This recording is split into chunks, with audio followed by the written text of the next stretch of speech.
FM Network.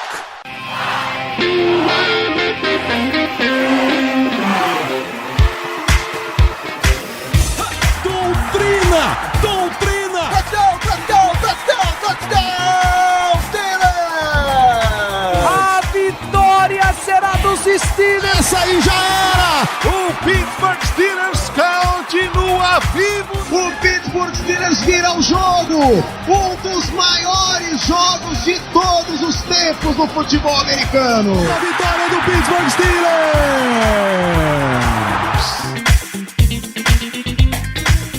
Muito bem, pessoal, estamos ao vivo para mais uma transmissão, mais uma live de Black Yellow Brasil Podcast, esse é o programa sobre o Pittsburgh Steelers para todo mundo, e que hoje não é exatamente sobre o Pittsburgh Steelers, mas tem um pouquinho tem um pezinho ali. Sou Danilo Batista, seu host, mais um episódio, hoje abrindo uma série aí de pré-temporada especial, onde a gente vai dar um foco nos nossos rivais. Eu sei que vocês não estão cansados, vocês estão ansiosos para ver Steelers jogando mesmo a temporada regular, mas a gente vem falando bastante de como está o nosso time. Vamos ver um pouquinho como estão os outros na NFC Norte. Para falar hoje do Cleveland Browns, tem a presença do Murilo, Dog Pound BR. Bem-vindo, Murilo. Muito obrigado aí pelo convite, mais um ano aí junto com a gente. O Danilo é amigo aí de Twitter faz bastante tempo, e aí que todo podcast a gente tá falando muito. A gente já tá completando uma década já cobrindo os times, e todo começo de temporada sempre é um pouco diferente. Não sei se esse demorou demais para chegar ou não, mas fazer podcast, fazer live, faltando um mês, 3 semanas, como a gente tá tendo, é um sentimento bem diferente do que tá fazendo lá em maio, em junho. A gente já tem um cheiro e gosto já de temporada, então por isso que a gente vai estar bastante empolgado aqui para falar da AFC Norte,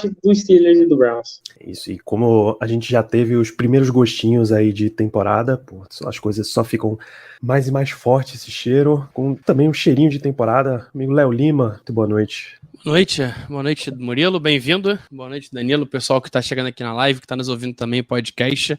Eu cheguei com um cheirinho de academia também, serve? Sério, cara? Hoje tá naquele pique, ainda bem que o podcast não tem cheiro. Botou jersey por cima, ninguém percebe, pô. Não, então, Se for na DL, então... O podcast não tem cheiro, tá valendo a pena também, né? Facilita pros ouvintes. Hoje a conversa é boa, hein? Pô, tem muito papo pra gente render aqui, só passar por recados. Era pra ser um bloco rápido, mas tem muitos recados muito grandes, então segue lá, @BlackYellowBR, Twitter, Instagram e Telegram, acompanha aí tudo que tá rolando com Steelers, com as nossas redes sociais. Tem recado da nossa gloriosa FN Network, que é a casa de Black Yellow Brasil e mais de 50 projetos de NFL, NBA, MLB, NHL, segue lá Rádio Pirata e Glucast também para acompanhar. A FN Network esse ano está promovendo a Superliga Sport América de Fantasy. Você curte Fantasy Football, dá uma chegada lá, somosfnn.com.br, que tem uma enorme liga para o Brasil inteiro, para o mundo inteiro, inscrições gratuitas e premiação muito grande, tá? Tem premiação toda semana, o melhor da semana leva prêmio, os campeões das ligas levam prêmio, os campeões, inclusive, tem classificação para uma Liga dos Campeões no ano que vem, que vai dar, irmão, um anel de ouro, esmeralda e diamante pro campeão da Superliga do ano que vem, Liga de Campeões. Você quer classificar, você vai ter que jogar a Superliga desse ano. Lembrando, inscrição gratuita, um oferecimento da FN Network, da BetTT, patrocinadora da FN Network, e da Esporte América, também grande fornecedora de materiais esportivos. Confere lá, esporteamerica.com.br. Você que curte o Steelers, torcedor do nosso glorioso time, a gente também tem um Fantasy, só que a gente não vai fazer o Fantasy regular que vocês conhecem. A gente comentou isso no episódio de ontem. A gente tem 2 ligas. Uma liga de Survivor, ou seja, toda semana você escolhe um time como vencedor. Se esse time ganha, você continua. Se esse time perde, você tem uma vida descontada. 2 erros, você tá fora da liga. E a gente tem uma liga de Pick'em, toda semana você faz quase um bolão ali, você diz quem vai ganhar cada um dos jogos da semana, quem tem mais palpites ao final corretos, ganha o prêmio. Tem premiação, tá? Premiação voucher da Esporte América vai rolar para os campeões das 2 ligas, tá um negócio muito maneiro. Inscrições, tem link no post desse episódio para você conferir. A gente tá na Twitch, né? twitch.tv/BlackYellowBR. Toda terça a gente tá entrando ao vivo às 8, mas essa semana tá bem recheada. Ontem a gente falou de Fantasy, Fantasy, a gente deu as notícias da semana. Hoje, quarta-feira, a gente vai falar de Cleveland Browns aqui com o Murilo, Dog Pound. Amanhã, quinta, a gente recebe a turma do Roday BR para falar de Cincinnati Bengals. No sábado, assim que acabar o jogo dos Steelers contra o Bills, a gente entra com os primeiros destaques, primeiras impressões da partida. Então, um calendário recheado. Acompanha lá na Twitch. Tudo que a gente conversa na Twitch vira podcast nas principais casas do ramo. Murilo, a gente fechando os destaques, como é que tá a Dog Pound BR? O que é que tem de plano para esse ano? Então, lá no Dog Pound BR, como é um ano um pouco mais conservador da gente, né? A gente não manteve o podcast para esse ano, mas lá no Twitter a gente tá indo para nossa 10ª temporada. Então, assim, na off-season, eu e o Patrick, a gente teve um pouco sumido, mas agora vai pegar no pique. Então, lá no Dog Pound BR, lá no Twitter, tem grupo do WhatsApp de torcedores, tem bastante vaga ainda. O pessoal é gente boa, abraça. Em dias de derrota, o pessoal fica um pouco louco nos comentários. Mas quem é torcedor do Cleveland Browns é bem-vindo, manda lá uma DM lá no Twitter, a gente coloca lá. Lá também a gente vai projetar algumas ligas de fantasy, então a gente só tá, né, organizando como que vai funcionar, quantas ligas, o formato, mas aí lá sempre a gente tá comentando pré-jogo, pós-jogo, lá fica bem ativo 24 horas, e lá no Twitter a gente vai resenhar por toda a temporada. Boa, é sempre um negócio maneiro estar em grupo e, porra, toda semana eu esqueço de dar esse recado, você acredita, Murilo? A gente tem grupo de torcedores do Steelers também, se você torce, manda um DM no Twitter, manda um inbox no Instagram e vem fazer parte desta loucura.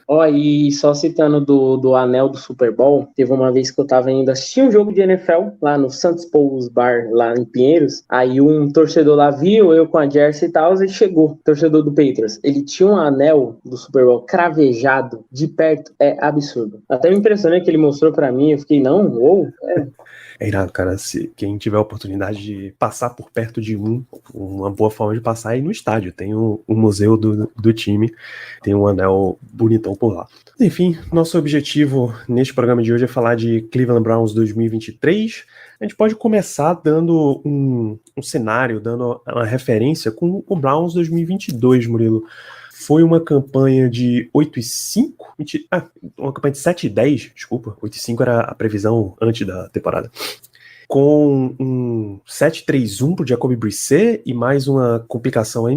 Me conta como foi, dá uma resumida como foi a temporada passada lá do Cleveland Browns. Em resumo, assim, era uma temporada que existia um pouco de empolgação por certas contratações, só que ainda tinha um pouco de conservadorismo. Claro que a gente tinha a noção que o Brissett ele ia tentar se aguentar durante a temporada, foi literalmente o que o Brissett fez. Teve boas partidas, teve partidas que era preciso um quarterback a mais, e aí o Brissett chegou no seu piso, chegou no seu limite, mas mesmo assim entregou um Cleveland Browns positivo. Só que a gente tinha a noção de, o Deshaun Watson foi suspenso, vai voltar nos últimos 6 jogos. Quem que vai voltar, né? Qual o Deshaun Watson que vai voltar? E aí, assim, eu falava, ele pode voltar bem? Pode, mas no cru, na realidade, eu esperava que ele ia voltar da forma que ele voltou, né? Não tendo um bom desempenho. Porque aí, pensa, 2 anos fora, 2 anos parado, aí você volta, é ritmo de jogo, é ritmo numa nova equipe, química com recebedores. Então, o Browns ele chegou ainda com chance de playoffs, mas logo entendeu que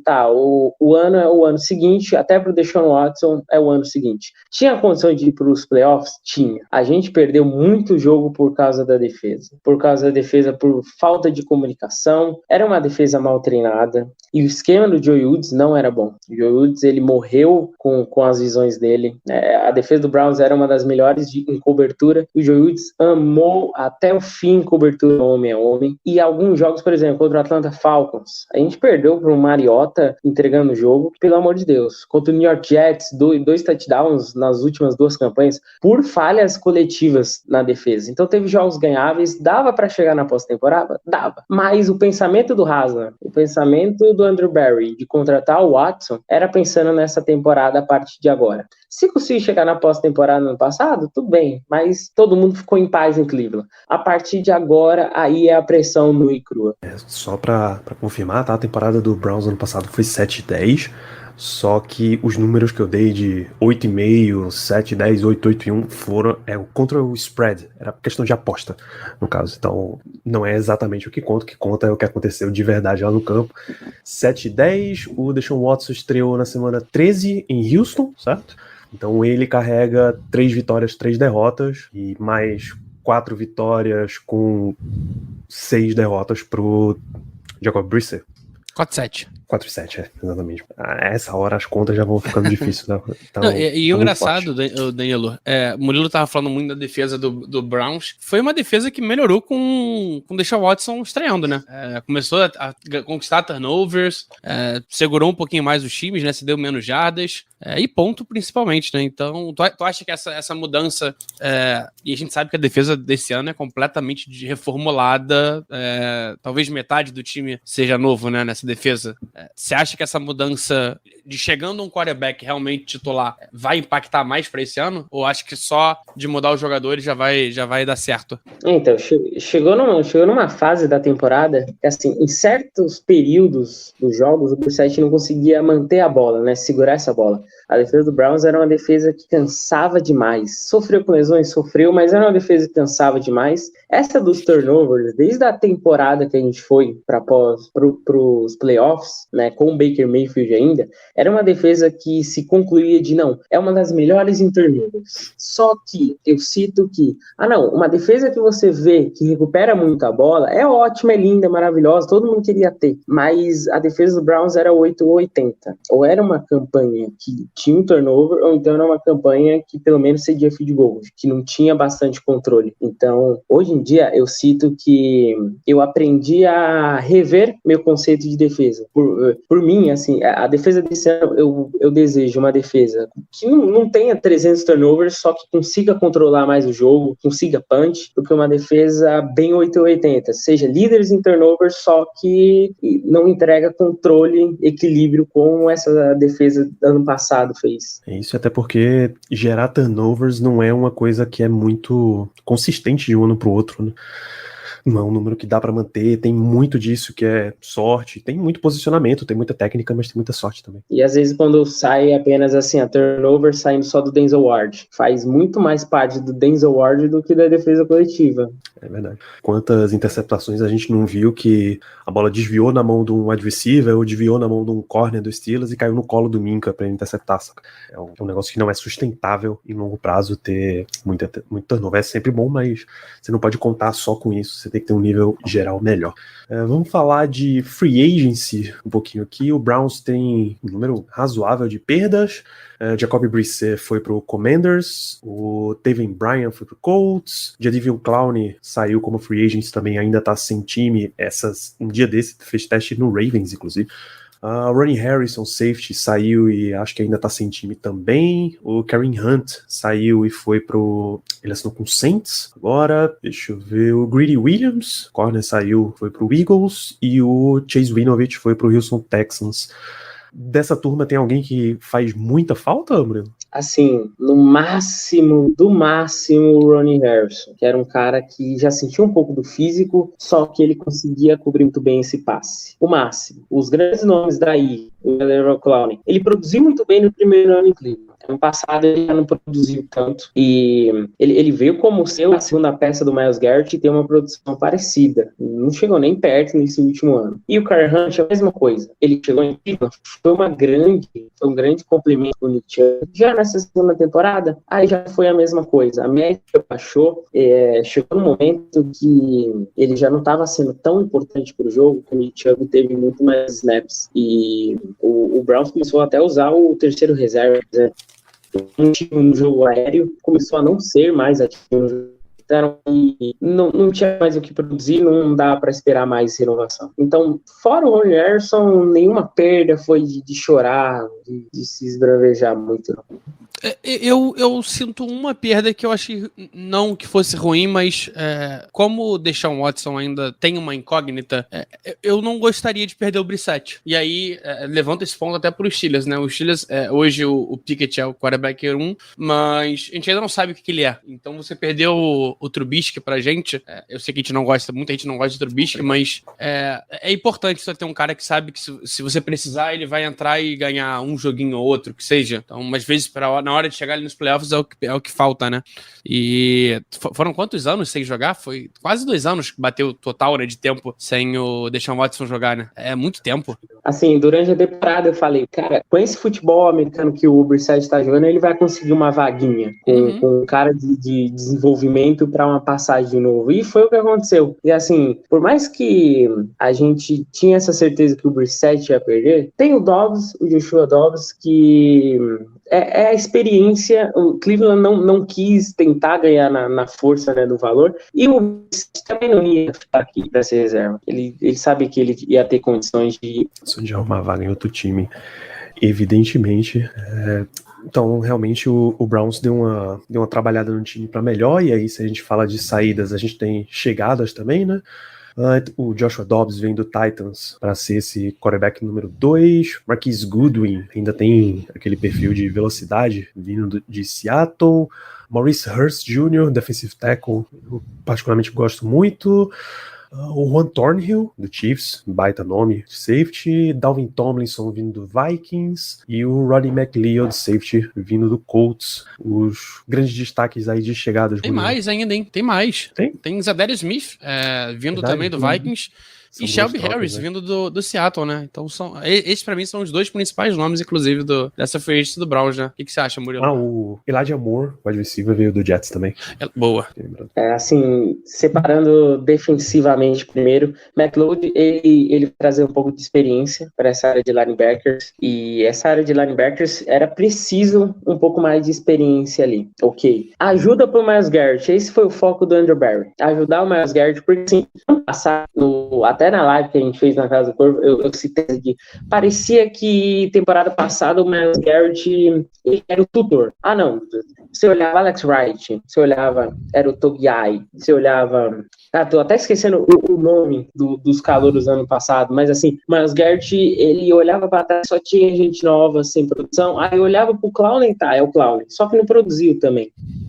E aí, realmente, não tem tomando dupla marcação, tripla marcação todo jogo, pro outro lado tá tendo produção. E aí vem Dalvin Tomlinson. O Shelby Harris foi absurdo.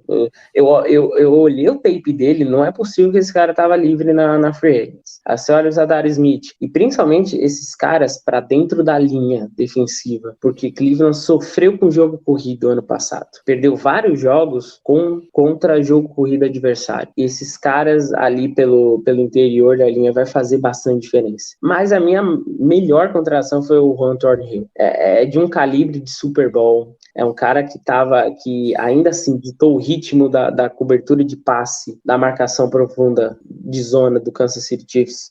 Era um cara que estava ainda no setor que Cleveland estava prisando, por mais que tenha o Grant Delpit, por mais que o Denzel Ward faz uma bela ajuda nessa cobertura de zona. O Thornhill vai dar é o melhor safety dos últimos anos que Cleveland se projetou a ter. E ofensivamente o Elijah Moore, eu sempre citei que o Elijah Moore era o cara que mais me intriga de todas as contratações juntando defensivo e ofensivo. Porque você olha o Elijah Moore, é para ele ter muito mais hype pela opinião pública. É porque ele não teve quarterback no Jets. Literalmente não teve.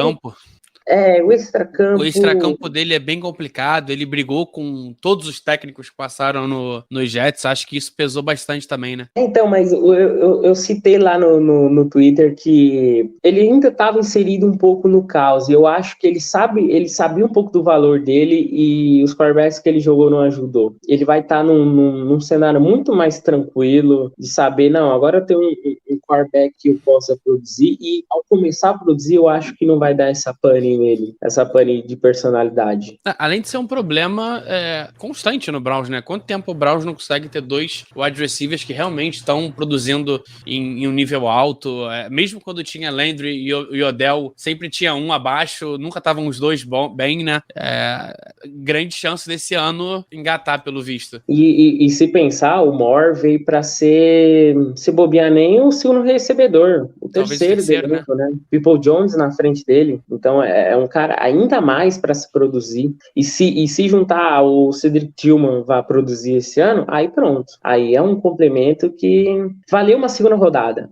Cleveland, se estava olhando para receber na segunda rodada, então é isso. É um cara que já veio pronto, já está projetado na liga, veio agora só para produzir. Isso. E já falando de segunda rodada, né? Vale citar que o Elijah Moore veio por troca. O Browns mandou uma escolha de segunda rodada e recebeu uma de terceira. Basicamente, inverteu a posição com o Jets. O Zadarius Smith foi troca também. Ele mandou uma escolha de quinta rodada 2024, uma de quinta rodada 2025. Recebeu uma de sexta 2025 e uma sétima 2025. Ou seja, são trocas ridiculamente baratas. É o tipo de troca que você espera de times que se vêm brigando para competir, inclusive. Você não tem apego a escolhas muito mais embaixo quando tem um cara que você sabe que dá uma subida até no piso da tua unidade, como é claramente o nível do Zadarius Smith.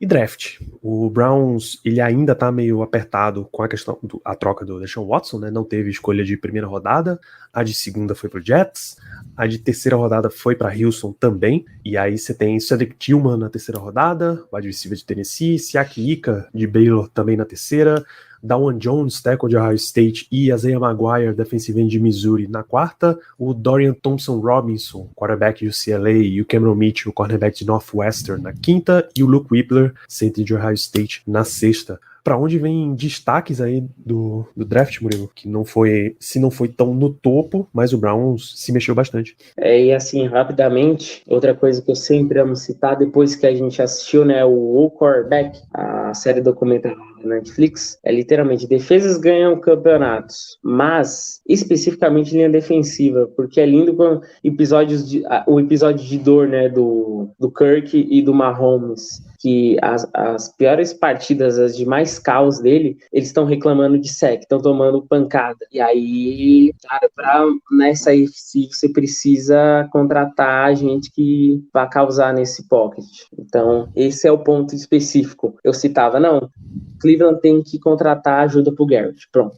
Se querem parar certos quarterbacks nessa conferência, vai ter que fazer isso. E do draft, citar primeiro o Tillman, que ele já teve jogadas com produção, é um cara bastante robusto em Tennessee. Então, para essa vaga de slot, de recebedor slot de Cleveland, eu acho muito boa. E tem uma projeção de árvore de rotas do Tillman ainda não é boa. Quando ele aprender e melhorar essa árvore de rotas, ele vai ser um perigo em jogo aéreo por causa do seu tamanho e por causa do seu físico absurdo. E assim, o foco é, Cleveland não vai ter escolhas altas. Cleveland aceitou isso e até 2025, 2026 vai ser isso. Mas você olha o Whippler e o Dawan Jones, os dois de Ohio State. Absurda pré-temporada dos dois. E eu cito que o Dawan Jones está colocando um ponto-chave ali de dúvida para todo mundo. De cara, se ele jogar na temporada regular, se bobear, ele pode ter vaga, porque são dois caras técnicos demais nessa linha ofensiva. O Dawan Jones, ele tem um footwork e um tamanho tão absurdo. Esses caras tiveram, se juntando os dois, né, pela PFF, são mais de 130 snaps jogados e 2 pressões cedidas. É claro que é pré-temporada, mas quando você analisa tecnicamente individual os dois, são 2 grandes escolhas. E esse que é o foco do Andrew Berry pro resto, pros próximos drafts, é tentar essas roubadas, esses steals, como foi o Dawan Jones. Confesso, não assisti o tape de nenhum dos dois. Depois do draft foi assistir o do Dawan Jones. E é bizarro como ele sobrou pra gente. Era pra mim, depois de assistir o tape, pra mim era um dos 10 melhores linhas ofensivas do draft. E sobrou pra gente lá no fundo. Então, o time vai ter bastante snap. Já se criou desde o training camp uma boa química com o Watson. E o Dawan Jones, por causa que linha ofensiva tem bastante lesão, Dawan Jones certamente vai ter oportunidades. E o Whippler, ali de center, também, se o Ethan Posick se lesionar, pode ser que também ganhe oportunidades. Sobre o Dawan, ele caiu muito por conta do tamanho, principalmente. Ele era muito grande e, cara, preocupa, né? A gente falou muito dele na pré-temporada, foi um dos tackles que, inclusive, eu soltei soltei 2 reviews dele no nosso Telegram, t.me/blackyellowbr. E é um encaixe muito interessante, porque é um cara que é muito bom no jogo terrestre, né? Que é o grande forte do Cleveland. No jogo, no Pass Protection, ele ainda tem muita coisa pra melhorar, mas no jogo terrestre pode ser uma saída interessante pra revitalizar, né? Essa OL principalmente. Mas, cara, o cara que eu mais gostei nesse draft do Browns, por muito, foi o Luke Whippler. Luke Whippler, ele vinha de lesão, mas, cara, é um center muito bom, muito técnico, foi um achado na 6ª rodada. O Cleveland teve uma nota muito ruim na minha tabela que eu faço, né? Eu tenho uma formulazinha que eu vou dando nota, jogando peso, e como o Cleveland não teve pique alta, a nota acaba caindo. O Cleveland ficou a 30ª nota só no meu draft. Mas, cara, trouxe jogadores que, se forem bem trabalhados, Luke Whippler, que você falou, Dawan Jones também, o Siaki, que eu não sou muito fã dele, mas é um cara que, se souber ser trabalhado e, pô, numa DL com Zadarius Smith, Dalvin Tomlinson, que Dalvin Tomlinson é o cara perfeito pra ele aprender junto. É um tipo de jogador que lembra bastante, inclusive. Miles Garrett e Jordan Elliott, ele consegue aprender, ele vai conseguir. Shelby Harris também, outro jogador que é ótimo pra ele aprender. Então, Cleveland tem muita qualidade pra desenvolver a longo prazo, né? Acho que isso que é o que a torcida tem que se agarrar muito. É que eles estão no lugar certo, né? O Bill Callahan é um dos melhores treinadores de linha ofensiva da liga. E, assim, não sei o quanto se evoluiu do college até esses primeiros jogos de pré-temporada, mas o Dawan Jones, eu também tinha preocupação com o peso, mas eu achei bastante fluido ele. Fluido, mas muito por causa do footwork dele, que eu gosto bastante do footwork. E o Ika, que eu não citei aqui, foi a minha única pick que também não me agradou. Eu acho que o Browns focou muito não, a gente precisa de mais um cara que para a corrida. Mas eu tentei achar alguma coisa no tape dele acima de parar a corrida por causa do tamanho dele e ainda não achei. É a única pick que ainda vai ter que provar algo pra mim. Qual pick? A do Siaki. Tá. É difícil, cara. É difícil, mas é uma pique na 3ª rodada que é um bom valor. Então, faz sentido a aposta, né? Faz sentido. Se o tanto de gente que tinha empurrando pra final de primeira, começo de segunda, pô, faz muito sentido. Então, antes da gente dar uma passada pelo time mesmo, num todo, do Browns, dá uma olhadinha de calendário.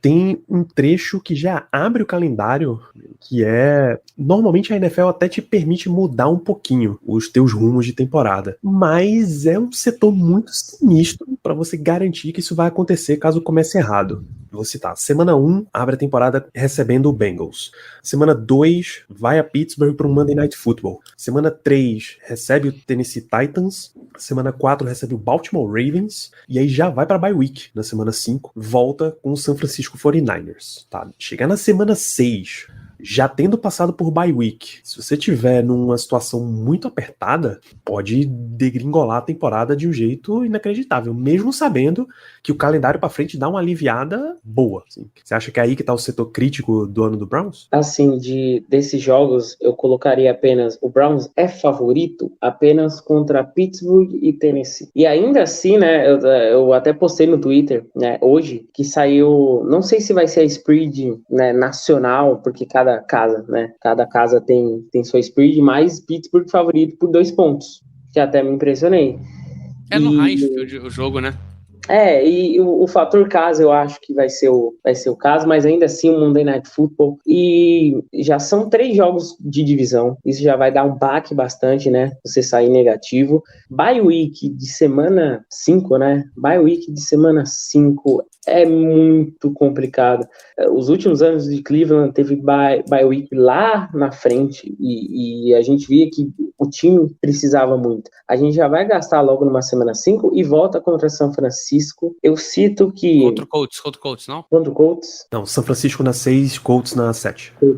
Nossa, é muito cedo. E eu cito que o Cleveland vai entrar na sua história mais bizarra, engraçada, caótica, pode juntar 300 palavras se o Deshaun Watson não jogar bem. O Deshaun Watson precisa traduzir individualmente, mas também precisa traduzir em campanha. Pensar aqui um 2-4, o caos já vai estar tomado pelo Deshaun Watson. E aí, 2-4, partida em Indianápolis, já vai ser caótico. E se estiver jogando bem, se estiver jogando mal, aí pode esperar o inferno em Cleveland.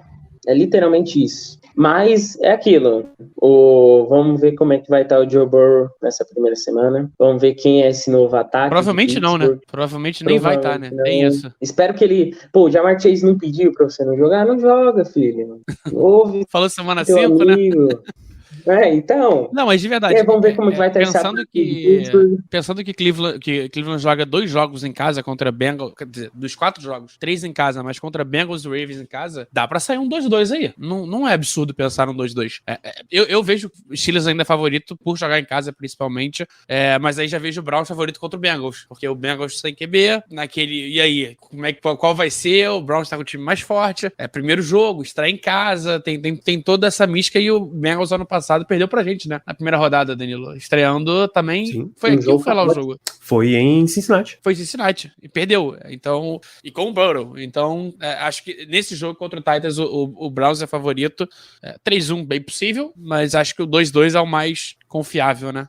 A parada é a sequência depois da bye, né? Depois da bye vem a sequência de Colts, Seattle, Cardinals, que aí dá pra deslanchar, né? Não, aí tem que buscar, pô. Tem que buscar. Esse Tennessee, que não é um time ridículo, mas diante do cenário, você tem que ganhar de Tennessee, cara. O time dessa divisão que for perder no jogo pra AFC Sul, vai começar a se complicar. O único time que dá pra perder na AFC Sul é o Jaguars, e olha lá. E assim, eu até prefiro pegar primeiro o pessoal da AFC Norte em casa primeiro, pra depois, vai ser fora de casa, mas aí já vai ser num cenário mata ou mata. E aí meio que... É uma boa forma de pensar, cara. Não tem errado, ele citou... O Murilo falou muito do Deshaun Watson. Como é que tá a pré-temporada dele, Danilo? Danilo não, né? Murilo, desculpa. Como é que tá a pré-temporada do Deshaun Watson? Porque os vídeos que aparecem, que foram mais... Eu até tenho no TweetDeck, que voltou, graças a Deus, obrigado, TweetDeck, pela sua volta. Eu tenho uma threadzinha com pessoas de todos os... A TweetDeck morreu de novo. Deu nem tempo de comemorar. Acabou de morrer. Eu tenho tinha uma threadzinha com insiders de todos os times, né? E de vez em quando apareciam vídeos do Browns, mas alguns vídeos do Deshaun Watson, que não sei, eu acho que o social media do Browns não tava ajudando muito, né? Botavam uns passos que, meio bobos, aí virava uma piada aqui, outra ali, mas sei que tá mais por dentro do dia a dia. Como é que tá? Ele tá bem? Qual o nível que ele tá jogando? Assim, não acredito no social media do Cleveland. Assim, quando eles postam passe de touchdown, todo passe de touchdown nesse training camp do Watson foi bem absurdo. Só que eles também mandam um passe tão simplesinho, e assim, passe nas costas do recebedor, que olha assim... Teve um post que era ele naqueles joguinhos de botar a bola no saco, ele jogando a bola de 5 jardas, aí eu fiquei tipo, pô, cara, mas é social media. Se ele não acertar, pelo amor de Deus. Mas assim, certos insiders que eu confio muito é o Deshaun Watson que entendeu o plano de jogo e os seus recebedores estão tendo química com ele. É isso. Porque ele literalmente, chegou, treinou uma semana, ano passado, e jogou o jogo. Então tem bastante diferença. Agora sim que a gente vai descobrir, quem que vão ser os recebedores que vai ter química com ele, quais que não vai ter. Mas o jogo de pré-temporada eu tava bastante curioso para ver como seria nessa campanha e tal. E não que ele foi pressionado, porque ele foi quase pressionado nesse jogo de pré-temporada, mas era um Watson que estava bem mais calmo dentro do pocket, e era algo nele dentro de Houston. Por exemplo, nos 6 jogos finais da última temporada, ele literalmente não tinha paz dentro do pocket. Mas por quê? Porque a pressão veio? Não, porque ele literalmente estava se dando caos. O footwork dele estava mal, ele não conseguia se prender no pocket. E ele é um cara que precisa ficar dentro do pocket, só que ele tem a habilidade da corrida. E ele já usou muito nessa pré-temporada, que é algo que o Stefanski deve estar olhando muito bem para isso. Ele é um cara que consegue bastante jardas correndo. A pré-temporada dele foi a melhor possível, dentro da expectativa de, não, é isso. Tá entendendo o plano de jogo, tá conseguindo conectar todo mundo tá produzindo dentro dos treinos. Claro que tem os seus viés. Ontem, no treino contra o Philadelphia Eagles, ele fez 3 interceptações. Rolou uma discussão, inclusive, né?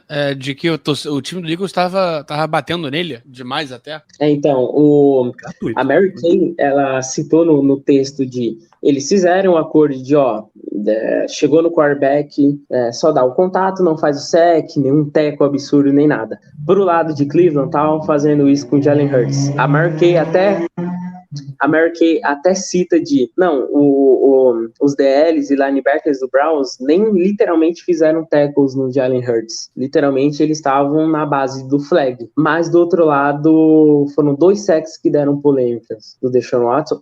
Ele já tinha lançado, passou 2 segundos, ia ser falta, literalmente, se fosse jogo rolando. É o ruim desses treinos em conjunto, né? Ainda bem que os três esse ano não tem nenhum. Eu não sou muito fã, não. Tradicionalmente não tem, tá?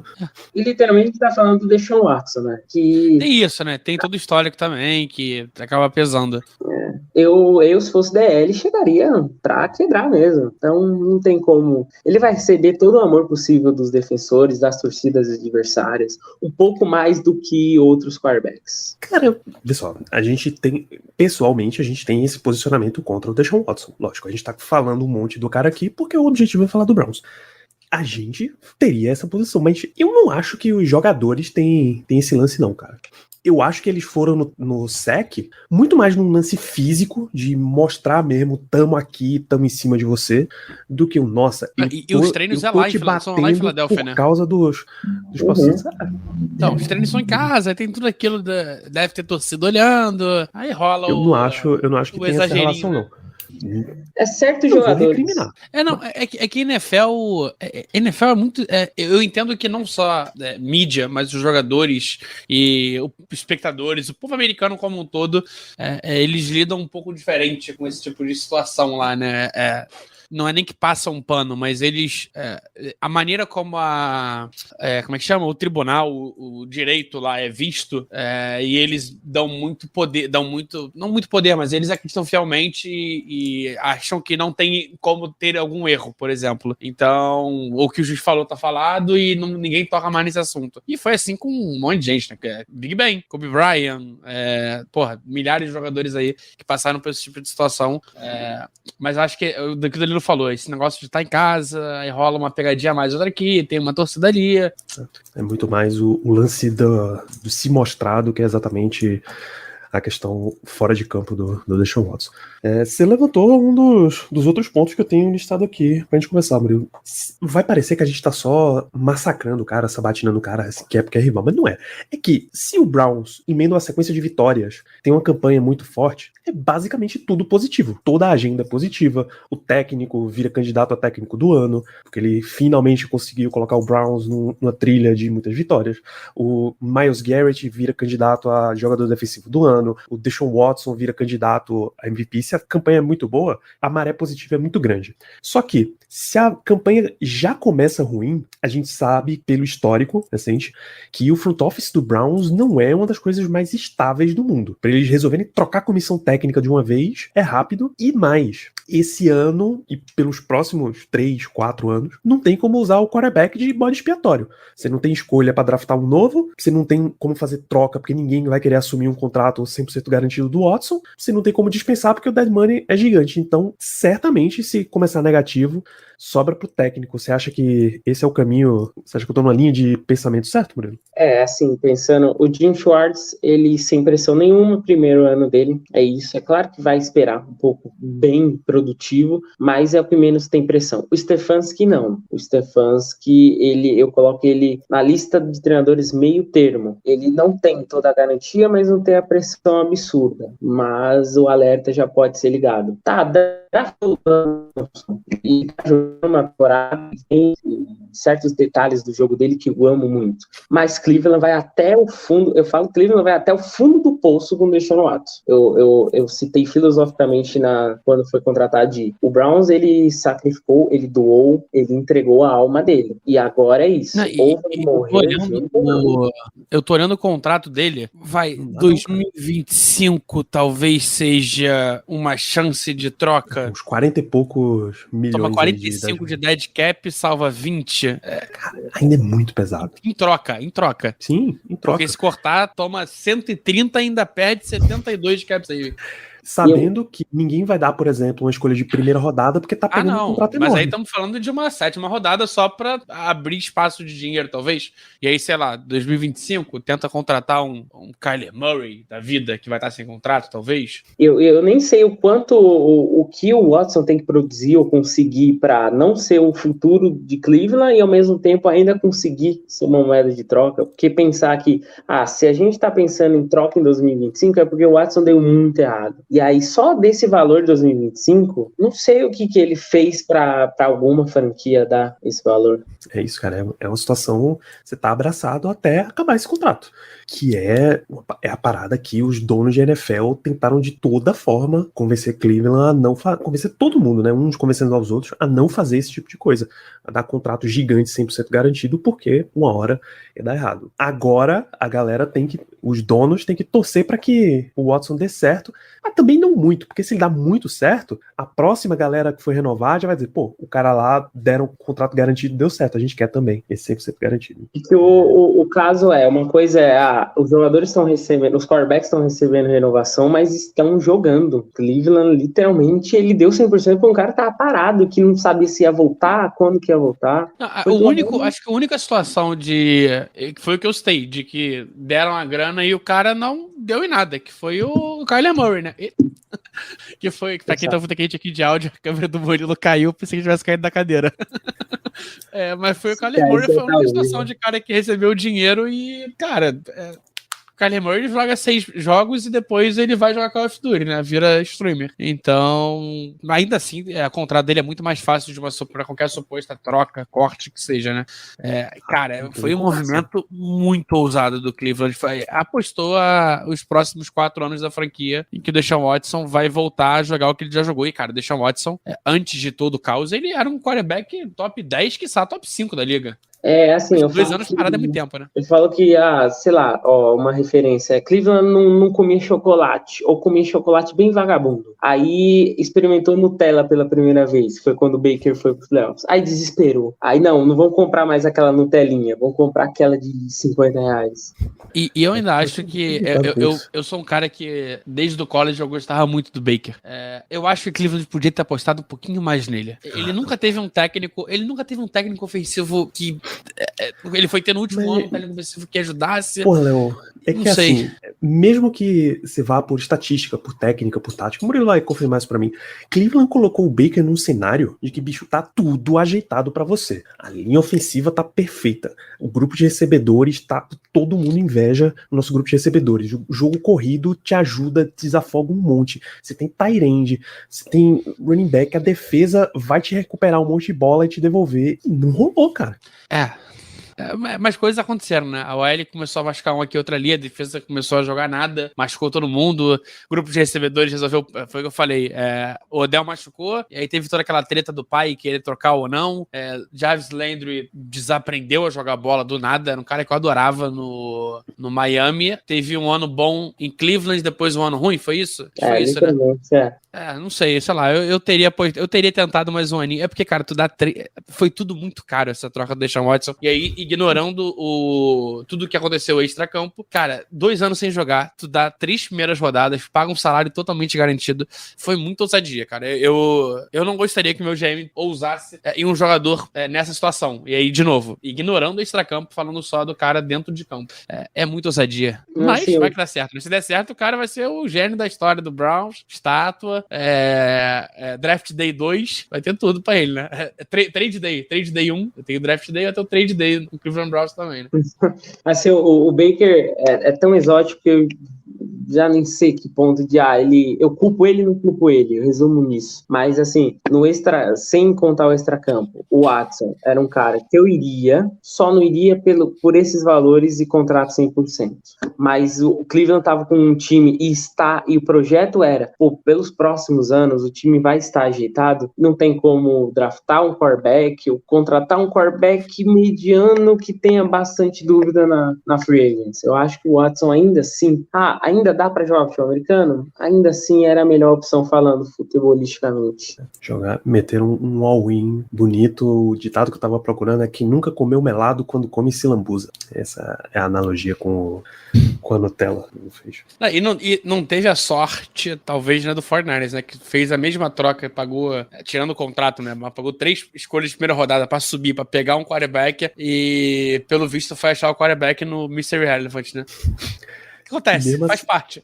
E o outro cara não foi tão mal a ponto de ser. Você ainda pode recuperar ainda, né? um troquinho, né? Ainda, claro. Então pode ser que ele vire ali uma segunda rodada, vai. Um time desesperado, pega um Cleveland Browns, por exemplo, desesperado com o Deshaun Watson e paga uma segunda rodada. Ou então Titans, que, porra, notícia de hoje é que o Will Levis é o terceiro cara no time. Perdeu pro Malik Willis. Então vai que desespere e resolve pagar também. E por aí vai, né? Sempre tem alguém pra fazer essas loucuras, né? Sempre tem. A real é essa. Porra, assim como o Cleveland pagou tudo isso no Deshaun Watson, tem alguém pra fazer loucura. Tu é o Arthur Smith lá em Atlanta, pô. Tu prefere Desmond Reader? Sei lá, nem tem Mariota mais lá. Você prefere o Desmond Reader ou o Trey Lance, pô? Pra tentar. Tá bom, Léo. Já entendi pela sua cara, eu já entendi que você tem... Trey Lance, ainda eu confio numa menina. Tem um outro ponto forte aqui, a gente falou da saída do Kareem Hunt, a gente tá passando bastante por páginas policiais, inclusive, a saída do Kareem Hunt, e você acha que tá bem tranquila a substituição dele, a quantidade de trabalho que ele tinha no backfield de Cleveland tá bem substituída, você acha, Murilo? Assim, ele sair era ok, e depois ele ia pagar um valor que não é merecível. Mas a situação de running back de Cleveland eu já não gosto. O Nick Chubb é garantido, vai ter menos a bola, e isso é muito importante para ele. Mas, assim, o reserva imediato é o Jalen Ford, que praticamente não teve snap ainda na NFL. E ainda assim se machucou. Vamos ver se ele vai estar disponível para a semana 1. Se não, Cleveland deveria olhar para essa free agents, porque aí o Jalen Ford vai ser uma aposta. Ainda vai ser uma aposta, quase não teve snap na liga. O terceiro reserva é o... Demetric Felton. Que ainda assim, é um cara legal que produz quando a linha ofensiva abre espaço, é um cara que pro jogo aéreo é uma nova arma e tal, só que é running back número 3. Ainda assim eu não vejo calibre pra ele, e o Jalen Ford é uma aposta. E aí? Mas Cleveland deveria ter alguém bem mais garantido de nome pra estar no complemento do Chubb. Como é que Cleveland tá de cap? Cleveland tem... tem 14 milhões de cap. Dá pra ir atrás, cara. Tem jogadores na free agency, né? Running back sempre tem. Running back sempre tem, mas tem jogadores, pô, de nome até, né? Então tem Dalvin Cook ainda, Fournette, McKissick pode voltar, Dalvin Cook fechou com o Jets. Não, ainda não fechou não. É esperado. Fechou. Não, apareceu hoje. O Alan Shepard disse, finalmente. Então fechou. Porra, nossa senhora, eu peguei Brice Hall na primeira rodada numa liga. Desesperador. Não façam draft de fantasy cedo. A gente falou na live de ontem, tá vendo? Acontece isso. Mas, cara, tem nomes possíveis. Justin Jackson. Justin Jackson acho que vai aposentar por saúde. Tá difícil aí, bicho. Darrell Anderson também é ferrado de saúde. Mas eu não queria nem que Cleveland fosse atrás de Ezequiel Elliott, Dalvin Cook, alguém que pague pouco, apenas para ser um complemento, esperando que o Jalen Ford seja o running back número 2 e produza. Mark Ingram, vai ganhar ali seu salário mínimo, $1 milhãozinho, e, cara, é um cara que vai longe de ser o Mark Ingram de 5 anos atrás, mas é um cara que produz, um cara que bota ali, vai botar umas 300 jardinhas, talvez, no ano, tá bom, pô, recebe. Por sinal, deixa eu aproveitar que a gente falou de running back, você acha que Cleveland vai sentir essa falta de running back que recebe bola? Porque não é o forte do Chubb, né? Não. E aí, assim, o Ford, ele recebia um pouco em Cincinnati, mas também não era aquilo de um running back que recebia. O Felton é o running back que mais recebe, mas mesmo assim Cleveland abriu muito. Quando Cleveland se foca para ser um time de jogo aéreo, ele tá olhando para recebedor, ele não tá olhando para running back fazer isso. Justo. E o meu último tópico que eu tenho aqui, pra gente até fechar, já tá bem avançado, doutor Myles Garrett. Grandes expectativas, tenho certeza. Agora com mais um jogador que não só tem o nome, mas que tem a produção para segurar ele aí de vários anos seguidos, é o Zadarius Smith. Uma linha defensiva que ganhou uns reforços significativos. Dalvin Tomlinson e Shelby Harris, como a gente falou mais cedo, são 2 baita nomes. Espera grandes coisas do Myles Garrett, Murilo. Dá para ele chegar numa temporada de 20 sacks? Dá. Eu acho que ainda assim times vão continuar fazendo marcação dupla e tripla nele? Vão. Mas pela primeira vez o Myles Garrett vai ter uma ajuda que ele não teve a carreira inteira em Cleveland. De nome. Eu não diria dar, Danilo. Eu diria ele tem que chegar. Ele tem que chegar. Ele tem que chegar. E aí é muito. A conversa que rola muito. Não tem como não ser, né? TJ Watt, Myles Garrett, Nick Bosa e Micah Parsons. São os 4 caras que estão ali no bolo. E, cara, vai muito de cada um a ordem que você quer colocar eles. E assim. O Garrett foi o que menos teve ajuda na carreira, até agora. Acho que os outros sempre tiveram umas OLs melhorzinhas, né? O Parsons mais ou menos, mas o Bosa sempre teve DLs boas. O TJ também sempre teve DLs boas também. Parsons, o Garrett tem que fazer, cara. É o ano do Garrett ser deploy, é o ano dele conseguir produzir. Ele tem que fazer. Premiação depende do coletivo. Se Cleveland for um time positivo, aí ele vai estar no falatório ou não. E aí, assim, você pensa, a ajuda ano passado era do Clown. O Clown é produzindo bem mal e ainda já na sua segunda fase de carreira. Nas temporadas anteriores, o segundo jogador que mais teve sacks, fora o Myles Garrett, era o Olivier Vernon.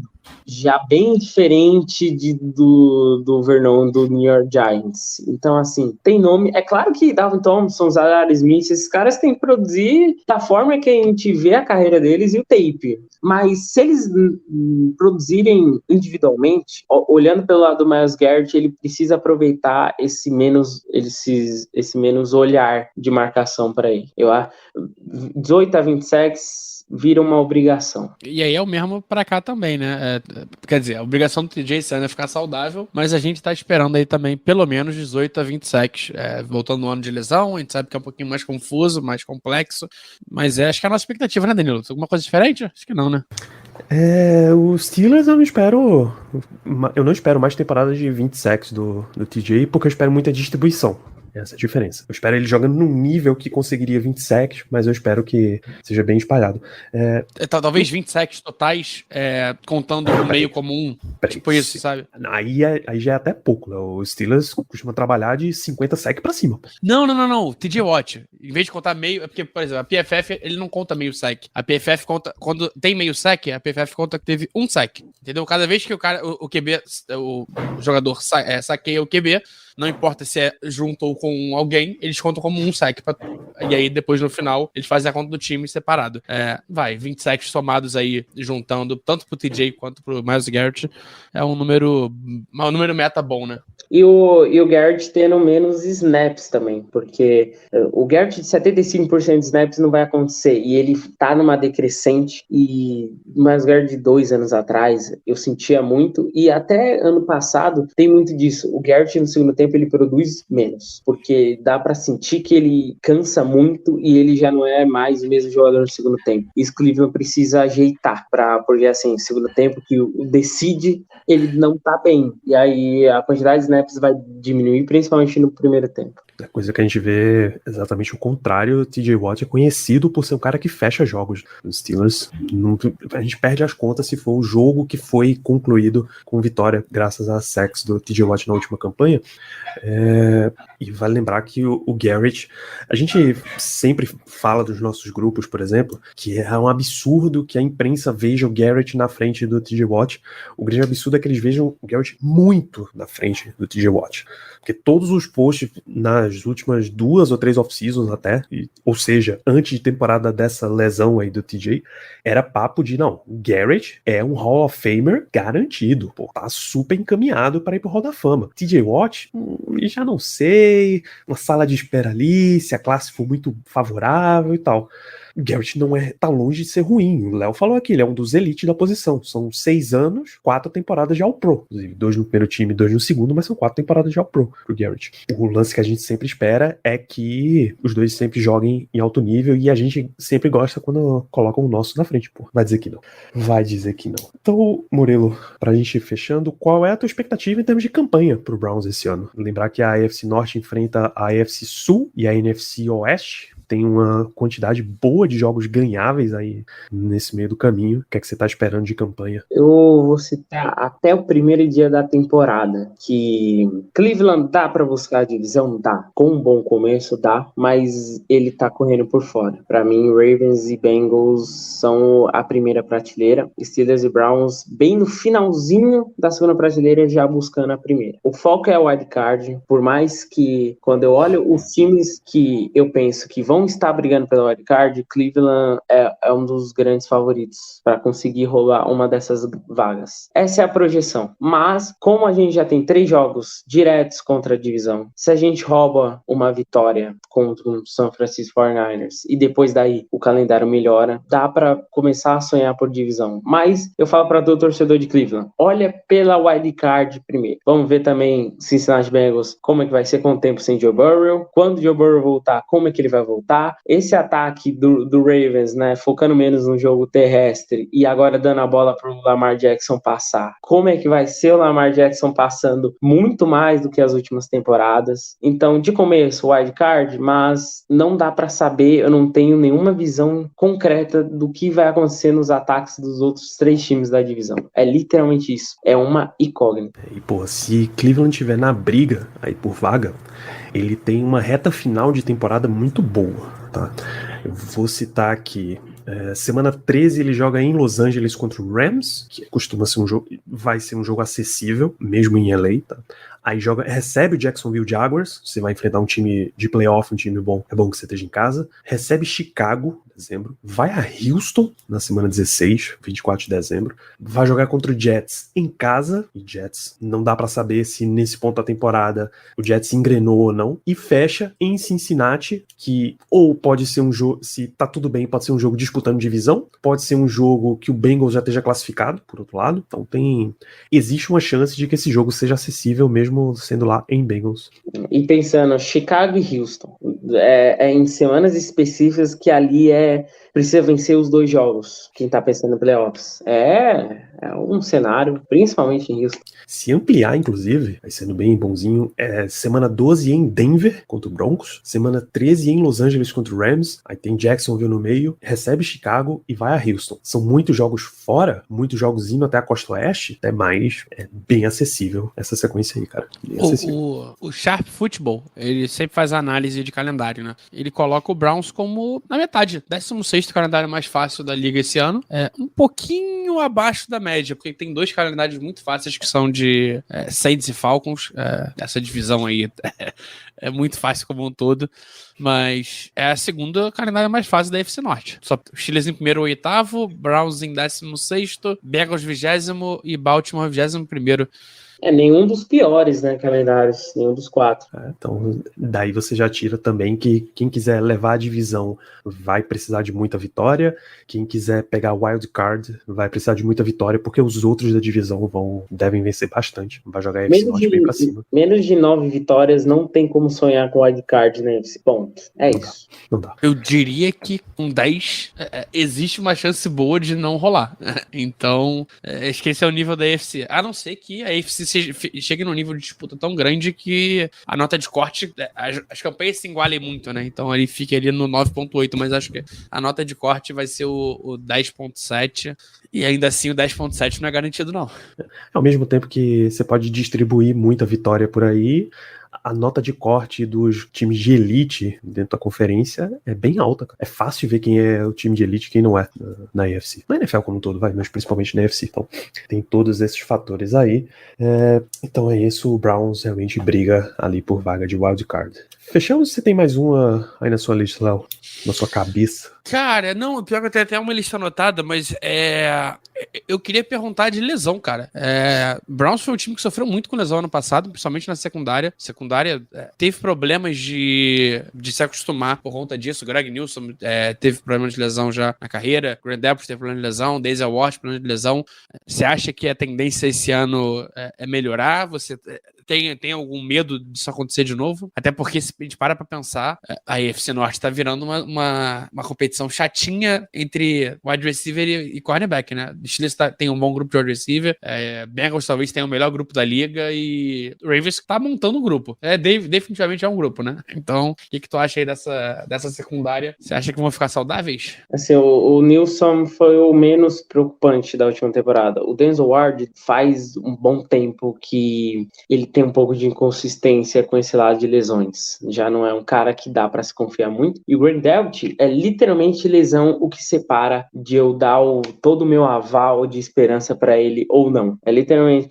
Porque assim, ele já veio pra NFL com uma lesão muito séria. E ainda assim, a gente já perdeu bastante jogo com ele. E ele nunca teve uma série de 6 jogos seguidos, por exemplo. Eu preciso de uma temporada inteira do Grant Delpit, e eu acho que isso vai ajudar pro Delpit literalmente se concretizar dentro dessa liga. Falta uma temporada saudável do Delpit. Tendo isso, ele se... Não que ele vai ser um cara elite, mas ele vai ser uma boa referência na posição dele safety para o contexto coletivo. Mas, fora a secundária, a área de linebackers também. A gente sofreu muito com lesão de linebackers, e eu espero que o Jock não tenha também um ano saudável também. É outro que precisa ter um ano saudável para concretizar. Esse sim. E é um outro cara que vem também de college com lesão, né? Sim, mas esse sim, eu vejo com o potencial de ser uma das grandes referências da posição dentro da liga. Falta ser saudável. Mas a questão jogo é absurdo o quanto ele evoluiu. No primeiro jogo da pré-temporada, estudando individualmente ele, tá a mesma coisa daquele boom que foi o ano de calouro. Então é um cara de se olhar bastante, se tiver saudável. Acho que é isso. Acho que... não podia deixar de perguntar. Kicker é bom ou não é? Menino draftado, a gente sabe que o Kicker é draftado, tem aquela tensão, né? O moleque é bom? No college ele era absurdo. Com os ventos de Cleveland, porque assim, eu falo que a régua de pressão já começou desde a pré-temporada. Na pré-temporada ele já errou chute. E assim, desde o ano passado, em certos jogos com bastante vento, ele não encontrou equilíbrio ali em Cleveland, não. E vento em Cleveland é forte. No inverno, principalmente, se eu falar, eu não odeio ele, mas também não confio. E se bobear, eu acho que ainda pode ser que tenhamos troca de kicker na temporada. Ele errou 2 field goals no primeiro jogo? No Hall of Fame Game, eu sei que ele errou 1.